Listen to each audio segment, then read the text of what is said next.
¿Para usted qué es la muerte?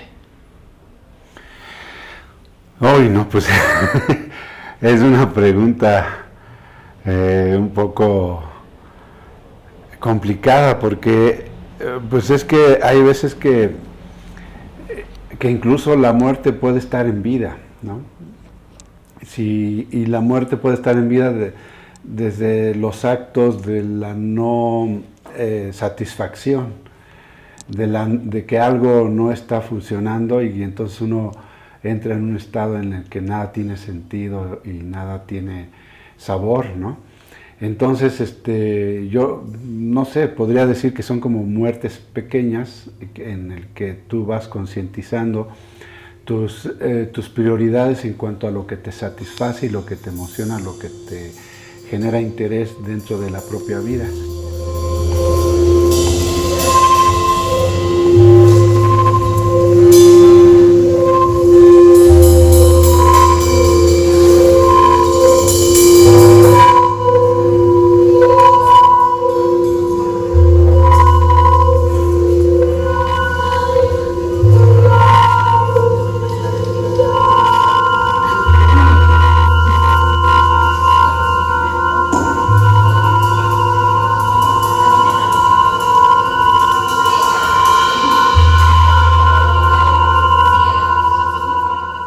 Soy de origen campesino.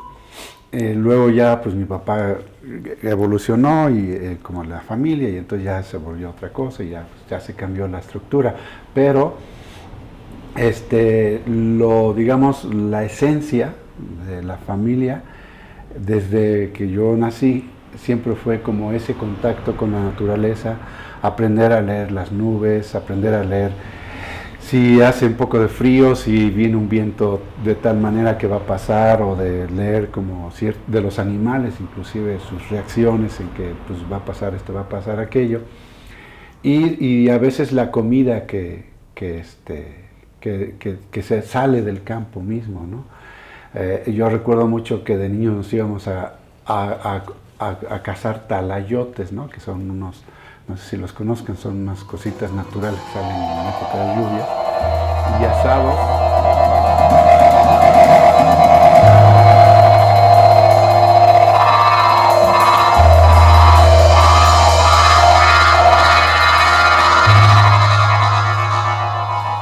Para mí es necesaria, en pocas palabras. O sea, yo considero que como todo es alto, bajo,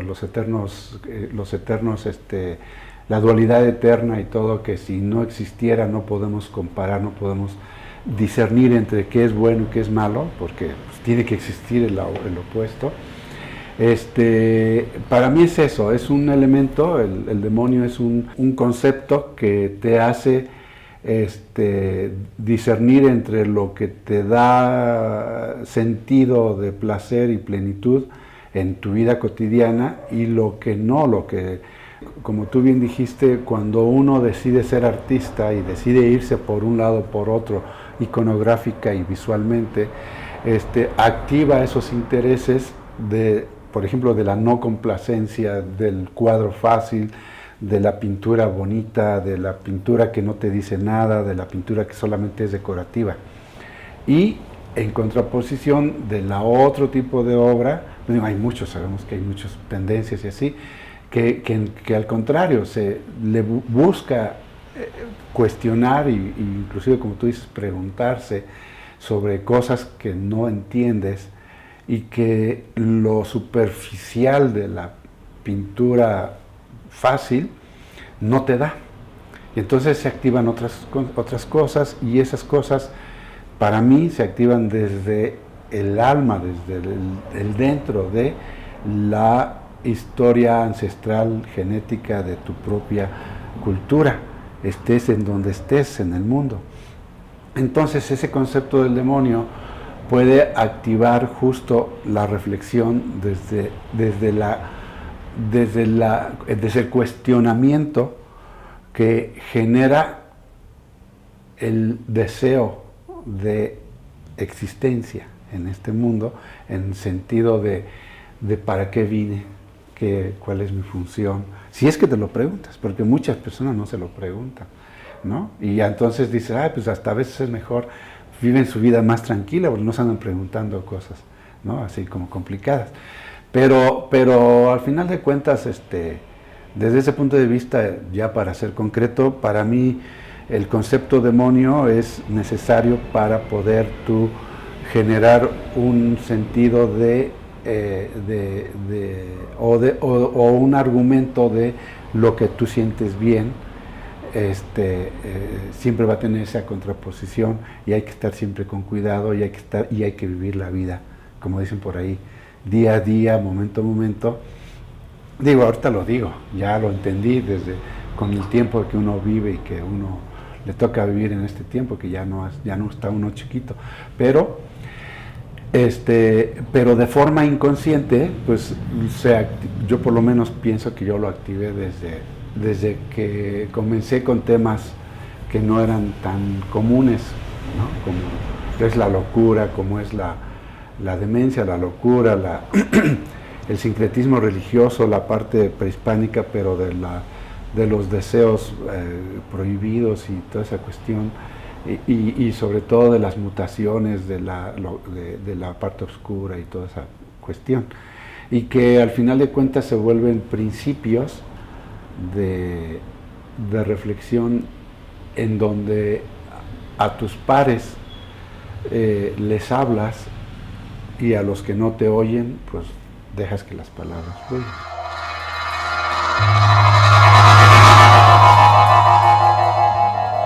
Yo siempre digo que, de hecho es hasta una frase ya hecha que luego se utiliza en las escuelas de arte, de que cuando tú estás frente al lienzo, al papel, a la piedra, a lo que sea, sin que todavía no pase nada, uno debe de primero nutrirse en cuestión temática que va a desarrollar y leer, comparar, checar quiénes ya han hecho lo que tú estás planteando como hacer en esa serie o en esa pieza. Y en cuanto te enfrentas a ella, tienes que desnudarte. O por lo menos yo me desnudo ante la serie de papeles todavía sin nada, o ante las piezas que están ahí para manipularse, para configurarse en personaje, o ante la cantera, o ante la placa de metal o piedra litográfica. Entonces, lo que yo hago es que justo me desnudo, me olvido de todo, y entonces ya entra la acción ya física de comenzar la obra o el proyecto, lo que sea. Yo por eso cuando doy clase, como te lo dije la otra vez, que doy clase ahí en el posgrado en la UNAM, o más bien cuando daba clase física de dibujo, de pintura así, yo siempre he prohibido los bocetos. Para mí los bocetos son pérdida de tiempo. Un boceto te lleva, no te sirve, ¿para qué? Hay que enfrentarte directo al toro por los cuernos, a el material, que muchas veces porque es caro te da miedo, y que porque no tienes para otro, lo que sea, pero hay que perder siempre el miedo. Yo siempre he prohibido, aquí nada de bocetos, aquí nada de hacerse tontos, hay que ir directo contigo y el medio o el soporte en el que vas a depositar tu punto de vista de esta vida, de este sentido o de esta cotidianidad o interés temático que te atrae, lógicamente después de haber leído, ¿no? Después de haberte nutrido, y entonces es enfrentarte así. Entonces yo nunca hago bocetos, siempre es directo, y si hay una pieza que no me gustó, o la retrabajas después, la dejas descansar, o la retrabajas después, o pues las haces a un lado simplemente, no pasa nada, sea lo que sea. Entonces mi manera de enfrentarme o de tomar esa acción ya de comunicar, sí, de decir lo que piensas de este mundo a través de una imagen, es justo desnudándote, y ahí es donde se activa, según yo, todo el conocimiento ancestral, inclusive genético que traes cargando, en donde abres la puerta o la ventana hacia justo de forma intuitiva, lógicamente, hacia esos canales de conocimiento que vienes arrastrando desde siempre y que tu vida o lo que te tocó vivir con tus papás y tu familia y tus amigos y cómo vas construyendo tu vida, te lo dan y entonces se activa todo.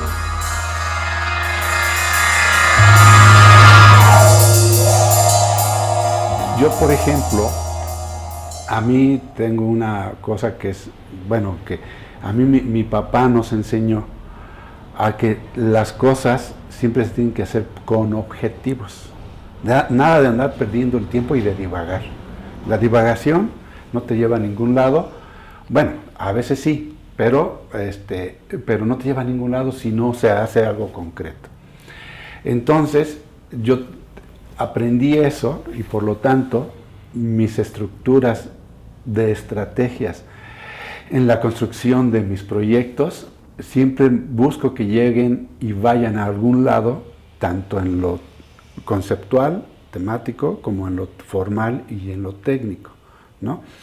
Entonces, esas tres cuestiones hacen que desde que empecé las estrategias cuando era estudiante y me lo empezó a dar el resultado, ya sea en premios, ya sea en exposiciones, ya sea en becas, ya sea en cuestiones, me fue fortaleciendo el decir, ¿por qué te quejas? No te quejes.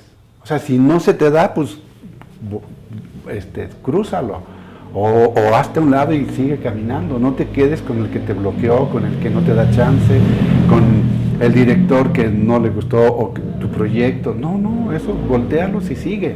No te quedes ahí, porque entonces se queda la frustración, entonces se queda ahí, no me va bien, ¿qué hago? No, eso hay que evitarlo. Y siempre ir hacia más allá y creer en esa apertura intuitiva que te da el sentido de lo que traes atrás, sea de forma como activa en cuanto a que no te importe lo que salga y que no te fijes en el gusto de a quien va dirigido en cuanto a la aprobación o la desaprobación. Entonces, por eso, hacerlo, nada de andarse ahí lamentando o lastimando internamente. Nada, eso nada.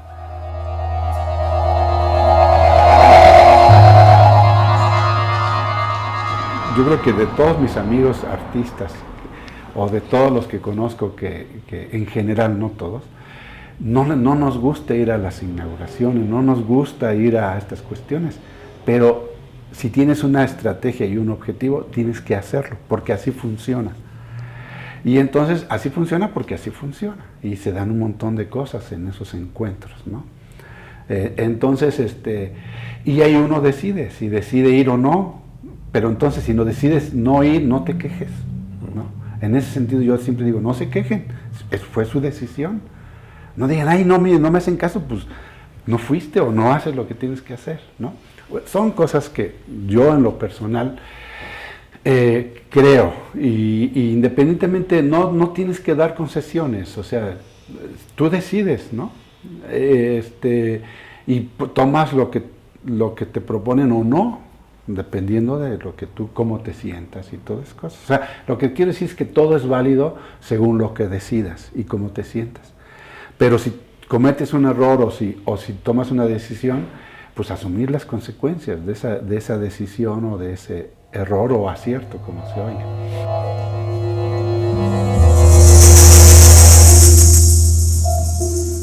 Cuando uno se enfrenta al soporte desde el sentido creativo, pues implica todo eso, ¿no?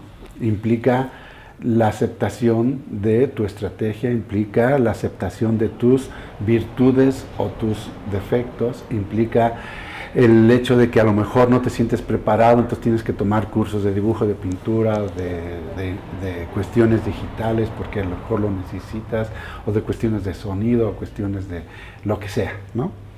Pero entonces es todo un proceso. Pero cuando ya estás ahí dentro, tú solito, por eso ya ves que se dice que el acto creativo en general es un acto íntimo, casi solitario, es porque justo te estás encontrando contigo mismo, a partir de tu silencio, a partir de tus propios intereses y curiosidades y preguntas y como quieras.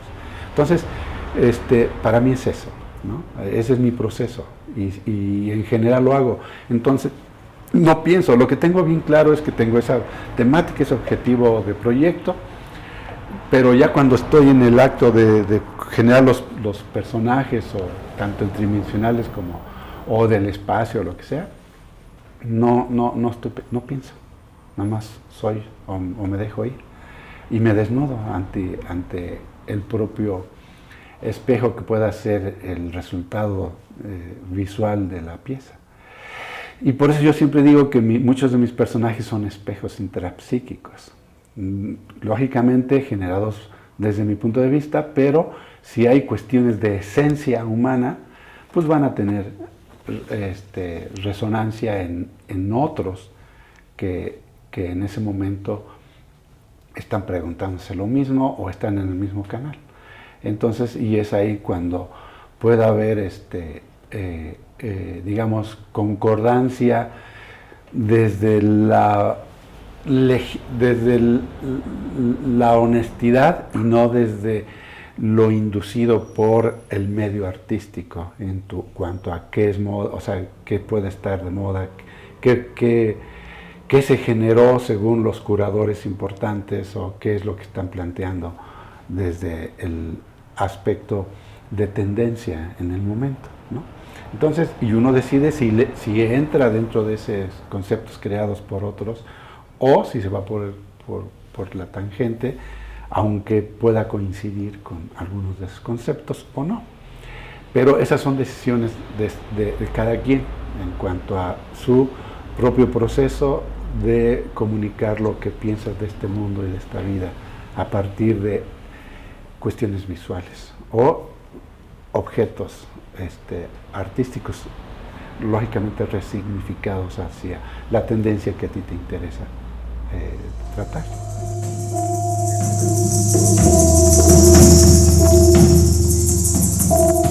Pues no sé, yo en realidad mi origen y mi esencia de formación de cuando niño, siempre digo que lo traigo dentro, o sea, está dentro, no se va. Y por eso inclusive mis intereses visuales de artistas, de pintores así, siempre cuando se conecta con una cierta esencia de nostalgia, siempre me va a gustar. Eso uno sabe, ¿no? Pues dices, ¿por qué? Porque es la añoranza de algo bonito, algo padre que viviste y que a lo mejor no se ha repetido, ¿no? O se ha repetido pero no es siempre. Entonces, son momentos, ¿no? Para mí, el sentido del niño que busca siempre el estar completo con el afecto de los papás, de los hermanos, pero al mismo tiempo el equilibrio entre lo que te rodea, ya sea animales, ya sea árboles, ya sea viento, ya sea nubes, ya sea frío, verde, ocres, el tiempo de secas, lo que sea, del agua cuando se congela en tiempo de invierno. Todo eso está conectado y está siempre contigo. Entonces, en el momento en que tú te sientes vulnerable, te arropa tu estado entre comillas, de momentos felices de niñez. Lógicamente, eso es mi experiencia. No todos pasaron o pasan, o hay niñeces que no son felices, o que no son bonitas, o que fue difícil, o que fue inclusive abusada, o que sea lo que sea, ¿no? Que son distintas totalmente. Pero en mi caso, sí está conectado desde esos principios de añoranza, y que con el tiempo vas quitando el ruido de la pretensión de ser artista o un artista consolidado, un artista o el prestigio que te da la legitimación de los otros y así.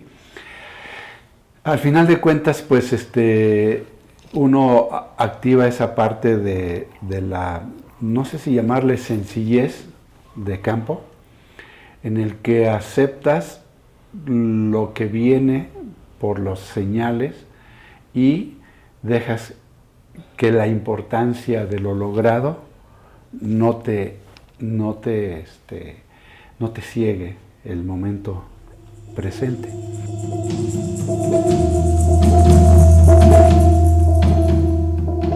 A mí, cuando me atacan directamente en comentarios o así, antes me sacaba mucho de onda, ay, ¿por qué? ¿Pero por qué? Y entonces, como tú dices, pues no a todos les tiene que gustar lo que haces. Y entiendes que para algunos lo que haces no significa nada, o lo consideran que pues, ni está padre, ni tiene la calidad de lo que sea, ¿no? Y entonces, cuando estoy en eventos o cuando estoy así, pues simplemente fluyo y no me pongo a pensar, porque si me pongo a pensar, pues ni entras porque al lugar o ni vas al evento, porque dices, no sé qué, no, yo fluyo. Y si hay un ambiente más, como más fresa, como tú dices, sofisticado, como quieras llamarle, pues te adaptas, y si no, pues también, o sea, es decir, ¿cómo te diré? A mí no me interesa tanto, ¿cómo te diré? Ni ser centro de atención, ni defenderme de situaciones que me puedan incomodar. Entonces, simplemente siento que pues vas y convives y siempre quizás siempre encuentres a alguien que conectas o a lo mejor no, vas y como si nada y regresas, pero ya estuviste ahí, ya te diste cuenta, ya supiste cómo está la cosa. Si te invitaron por una cuestión de que no sé, como tú dijiste, de que se vistan contigo, pues también está bien, pues que no pasa nada. ¿Cuál es el problema, no? Porque al final de cuentas, cuando uno se dedica a esto, entre mayor o menor, no sé cómo decirle, medida, te vuelves un personaje público en ese momento, y tanto en redes como en las exposiciones o en eventos así. Pero cuando sales de ahí ya te vuelves otra vez un transeúnte normal X, ¿no? Y esas transiciones para mí son parte de esto. Y como te dije, no me inquietan, a veces pues cuando uno no tiene ganas de ir, pues vas porque tienes que ir, pero no, pues sabes que es parte del trabajo. Y no sé cómo decirlo, es decir, no me genera nada. O sea, vas y estás, y si encontraste algo maravilloso, si no encontraste nada, pues te regresas y a seguir viviendo, ¿no?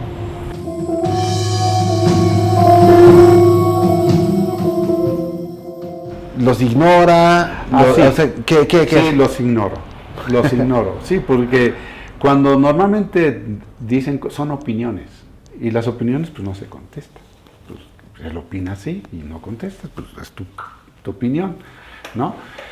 Y cuando ya se vuelven ataques así directos, pues se bloquean. Bueno, cuando es físico, pues buscas la manera de neutralizar. Yo siempre me considero alguien que no me gusta el conflicto. Nunca me ha gustado el conflicto. Desde lo familiar siempre fui como alguien un mediador. Entonces, pues cuando te vuelves mediador por naturaleza, pues eres por alguna manera neutral, o te vuelves neutral. Entonces, y buscas que las cosas no exploten, no se vayan a los extremos. Y por eso yo creo mucho, hablando de eso, en la teoría del gris. No me gustan los extremos. Hay tanta riqueza en el gris, o en el tránsito, en el tránsito del blanco y el negro, por decirlo. Hay una riqueza enorme en la que tú puedes transitar y lograr cosas, puedes acercarte hacia un lado o hacia el otro, tanto ideológicamente como en posición de vida, como en posición de lo que es espiritual o filosófica, como tú quieras, pero ese gris es maravilloso, porque es un espacio en donde tú puedes estar tranquilo, no defendiéndote siempre de que porque no estoy de acuerdo, porque tú eres negro, o porque tú eres blanco. No. Entonces, ese sentido de conciliación o ¿cómo dije? De ser mediador. Sí, de mediador. De mediador, la tengo desde niño, digamos, por cuestiones familiares. Entonces, y en mi carrera la trato de hacer, porque no me gustan los conflictos, no me gusta la violencia, no me gusta la sangre, nada. Pero sí me gusta, como dije, la oscuridad, lo misterioso, lo extraño, las cosas que confrontan, pero no desde la violencia, sino desde la reflexión intuitiva, interna, que te genera una reacción y una confrontación, pero contigo mismo, desde el lado de obscuridad o desde el lado del misterio, ¿no? Pues el misterio, ¿no? Eso de que es, no es, de que por qué, para qué, y que siempre estás así, ¿no? Desde ese lado me gusta, y por eso lo tomo, y por eso mi obra busca de alguna manera estar siempre en confrontación, pero en confrontación siempre le llamo psicointerna, ¿no? Y aunque se vuelva, pues sí que es alma también desde los conceptos más antiguos. Y entonces, pues desde esa esencia que tu alma como esencia te da y que se integra dentro de tu cuerpo, ¿no? Porque pues al final de cuentas todos los cuerpos son iguales, pero no son iguales por sus circunstancias, por su educación, por su lugar contextual en el que nació, inclusive físico y natural. Entonces, pues según el agua que tomaste, según lo que comiste y según la herencia genética, pues tu cuerpo tiene todas las funciones, todos los cuerpos del mundo tienen las mismas funciones, solo que unos son altos, otros bajitos, otros morenos, otros más blancos, o sea, rubios o como sea. Entonces, esa diferencia de contexto y de cultura, yo creo que es lo que hace rico este mundo, ¿no? Y al final de cuentas, reflexionar sobre el más allá de la cuestión cotidiana, de tu día a día, ir más allá, ¿no? De tus incomodidades o de tus satisfacciones, es lo que el punto de vista desde lo iconográfico que utilizas se genera la reflexión.